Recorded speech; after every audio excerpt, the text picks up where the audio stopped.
કોઈ કોઈનું નથી આ દુનિયામાં.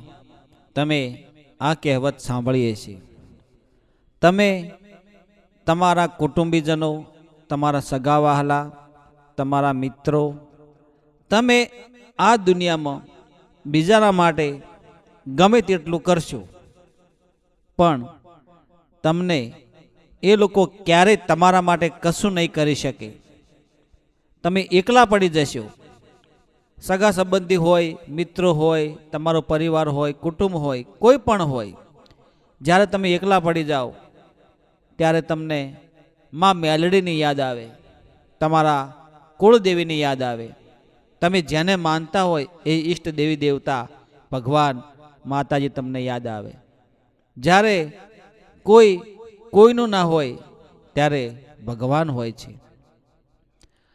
તમારું કોઈ ના હોય તો આટલું જરૂર કરજો, માં મેલડીને યાદ કરીને.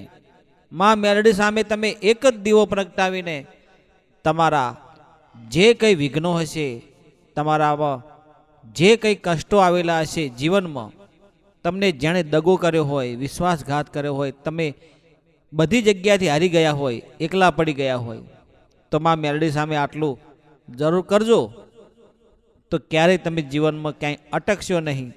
અને કઈ જગ્યાએ છટકવું, કઈ જગ્યાએ અટકવું અને કઈ જગ્યાએ નીકળી જવું, આ બધા વિચારો, આ બધા સદબુદ્ધિ આમાં મેલડી તમને આપશે. તમારો હિસાબ, તમારા કર્મનો હિસાબ, તમે જે કરો છો એ બીજાને જોવાની જરૂર નથી. દુનિયા તો દર્પણ છે, જેવા તમે છો એવું તમને સર્ટિફિકેટ આપી દેશે. પણ તમે જો સારું કરશો, આગળ જશો, તોય દુનિયા તમારી નિંદા કરશે. અને કશું નહીં કરો તોય દુનિયા તો તમને બોલવાની જ છે. પણ તમે એની ચિંતા કર્યા વગર, તમે એનો હિસાબ કર્યા વગર તમે ચિંતા ના કરો અને બધો આધાર, બધો ભરોસો, બધો વિશ્વાસ માં મેલડી પર મૂકી દો, તો મેલડીમાં તમારું 100% નાવડું તારી દેશે. આજના સમયમાં તમારું ચરિત્ર કેવું છે, તમારા કર્મો કેવા છે, તમે શું કરો છો, એ બધું તમારા આજુબાજુના લોકો જે હોય, તમારા મિત્રો હોય, તમારા સગાવાલા હોય, એ બધું જાણતા હોય છે. અને બીજું, આજના કળયુગમાં, આજના આધુનિક ટેકનોલોજીક યુગમાં તમારું જે મોબાઈલ જે છે એ બધા તમારા કર્મો, તમારું ચરિત્ર, તમારું બેકગ્રાઉન્ડ કેવું છે એ જાણતો હોય છે.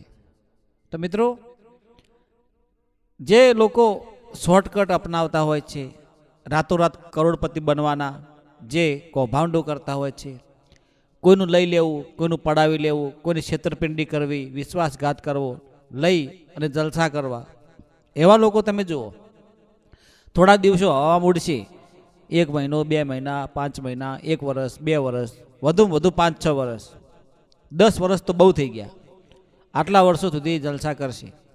પછી એ લોકોનો તમે સમય જોજો, ભીખ માગતા થઈ જાય. કારણ કે બધું અનિતિનું ભેળું કર્યું હોય, કોઈનું લૂંટવી, ચૂંટવી, વિશ્વાસઘાત કરીને, જુઠ્ઠું બોલીને, છેતરપિંડી કરીને, હવે એ બધું કમાણું કરી અને એ બરબાદ થવાના રસ્તે, અવળે માર્ગે જતા હોય છે. ટેન્શન આવી જાય એટલે દારૂ પીવે, ખોટા કર્મો કરવા લાગે. હવે ટેન્શનમાં ને ટેન્શનમાં 5 લાખ લેણું થઈ ગયું હોય તો પછી એ જુગાર રમવા લાગે, શેર બજાર કરવા લાગે. હવે 5 લાખની જગ્યાએ 10 લાખ લેણું થઈ જાય એ જુગારમાં ને શેર સપ્પામાં, શેર બજારમાં. હવે વધારે ટેન્શન આવે એટલે પછી શું કરે, ચોરીઓ કરવા લાગે. કોઈનું જે તે જગ્યાએ કંઈ હોય એ બધું પડાવી લેવું, લૂંટી લેવું, આવા બધા કર્મો કરવા લાગે. આ કર્મો કરે એમાંથી પકડાઈ જાય એટલે પોલીસના હાથે માર ખાય, દંડા ખાય, પછી સુધરી અને લાઈન ઉપર આવે. પછી હવે કે હું, મારું કોઈ નથી, મારા ઘરવાળાય નથી, મારો પરિવાર નથી, મારો કુટુંબ નથી, મારા બાળકોય નથી, બધી રીતે એકલો પડી જાય. પછી એ શું કરે, હવે કે મારે હવે મરી જવું છે, જીવવું જ નથી, એટલે એ આત્મહત્યા કરવાનું વિચારે. આત્મહત્યા કરવાનું વિચારે એટલે એનો જે જીવ છે મોક્ષ ગતિ પ્રાપ્ત ના કરે, એ ભટકે અને જે એની અધૂરી જે ઈચ્છાઓ હોય એ પૂરી કરે. કારણ કે કર્મ છે કોઈને છોડતું નથી અને કર્મ ભોગવ્યા વગર તમને મોક્ષ મળતો નથી. તો આવું બધું શું કામ કરવું પડે? જ્યારે તમે અનિત્યનો રૂપિયો લાયો, અનિત્યના રૂપિયે તમે અનાજ લાવ્યું, અનિત્યના રૂપિયે તમે જે ખર્ચા કર્યા, મોજ મસ્તી કરી, એ તમારી અને તમારા પરિવારને તમે ખવડાવ્યું અનિતિના પૈસે. નીતિ વગરનો જે પૈસો તમે તમારા ઘરમાં લાવ્યો અનિતિનો, એ પૈસે તમે અનાજ લાવ્યું, એનાથી તમે તો ખાધું, તમારા પરિવારને ખવડાવ્યું. એટલે જે અનિતિ વગરનું આવ્યું એ તમારા પરિવાર લોકોએ ખાધું, તો એમની પણ બુદ્ધિ ભ્રષ્ટ થઈ ગઈ. એટલે એ લોકો તમે જ્યારે સંકટમાં હતા ત્યારે તમને મદદ ના કરી, સગાવાલાઓએ તમારી મદદ ના કરી અને તમે એકલા પડી ગયા. એકલા પડી ગયા એટલે તમે અવળા માર્ગે ગયા. અવળા માર્ગે ગયા એટલે તમે દારૂ પીધા, ચોરીઓ કરી, જુગાર રમ્યા, શેર બજાર કરી, છેવટે તમારે આત્મહત્યા કરવાનો વારો આવ્યો. પણ આ બધું ના કરવું હોય તો શું કરાય? માં મેરડીના શરણે થઈ જાઓ, તમારા કુળદેવીના શરણે થઈ જાઓ, પરમ કૃપાળુ પરમાત્માના શરણે જતા રહો, ગુરુદેવના શરણે જતા રહો અને બે હાથ ઊંચા કરી અને જે કર્યું, કરોડો લાખો ગુનાઓ કર્યા, એની તમે માફી માગી અને હવે પછી એ કર્મો ના થાય એની તમે સાચા રસ્તે જતા રહો, શરણાગત થઈ જાઓ માં મેરડીના. કે તમે જેને માનતા હોય એને, તો એ તમારું દુઃખ હરી લે અને તમે કરેલા કર્મો તો તમારે ભોગવવા જ પડે, પણ એમાં તમને રાહત મળે.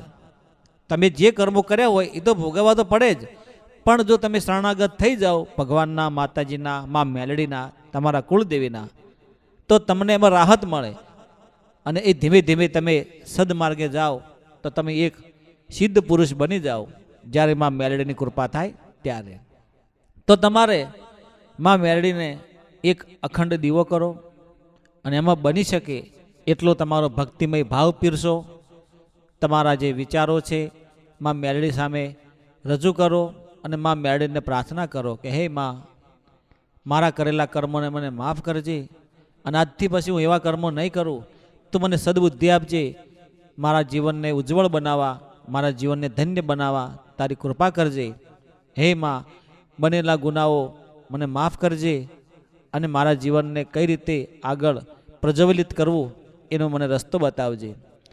જો તમારું મન શુદ્ધ હશે, તમારો ભાવ પવિત્ર હશે અને માં મેલડીના શરણે તમે સાચા મનથી ગયા હશો, તો જે તમે અખંડ દીવો પ્રગટાવ્યો છે એવી જ રીતે માં મેલડીની કૃપા તમારા જીવનમાં ધીમે ધીમે ધીમે ધીમે ધીમે અજવાળો કરશે અને તમારા જીવનને ધન્ય બનાવી દેશે. મિત્રો, કહેવાનો અર્થ એ છે કે જીવનમાં ક્યારેય કોઈને લૂંટાવી ના લેશો, પડાવી ના લેશો, છેતરપિંડી ના કરશો. જે ભગવાન માતાજી, ગુરુદેવે, માં મેલડીમાએ તમને જે આપ્યું હોય એમાં સંતોષ રાખજો, શાંતિ રાખજો અને ધીરજ રાખજો. જો તમારામાં ધીરજ હશે, શાંતિ હશે, એકાગ્રતા હશે, તો તમે કોઈ પણ લક્ષ્યને પ્રાપ્ત કરી શકશો. ભલે આજે નહીં હોય તો કાલે, પણ માં મેલડી આપશે જરૂર. ભલે આજે અંધારી કાળી રાત હોય, પણ કાલે તો સોનાનો સૂરજ ઉગવાનો. ભલે ગમે એવો દુઃખ હોય, ગમે એવું તકલીફ હોય, વિઘન હોય, પણ એક દિવસ એ સમય જતો રહે છે. સમય ક્યારેય કોઈનો એક જેવો રહેતો નથી. પણ મિત્રો, દુઃખ હોય તો દુઃખનો સામનો કરી અને તમારા સમયને યથાર્થ મહેનત અને પરિશ્રમ કરીને સમયને પસાર કરવો પડે છે. જ્યારે જ્યારે જેણે જેણે બાજરીનો રોટલો ખાધો હોય અને ઘઉંનો રોટલો મળે તો પછી બાજરીને ભૂલી ના જવાય. એવી જ રીતે તમે તમારા કર્મો અનુસાર તમે સુખ દુઃખ તમે જાતે હોરો છો અને એ તમારે કર્મનું ફળ ભોગવવું પડતું હોય છે. તો આપણે બધા નક્કી કરીએ કે સૌનું સારું થાય, સૌનું ભલું થાય અને આપણામાં જે વિચારો, સદબુદ્ધિના સકારાત્મક વિચારો આપણને માં મેલડી આપે એવા માં મેલડીના શરણોમાં જઈ અને આપણા જીવનને ધન્ય બનાવીએ.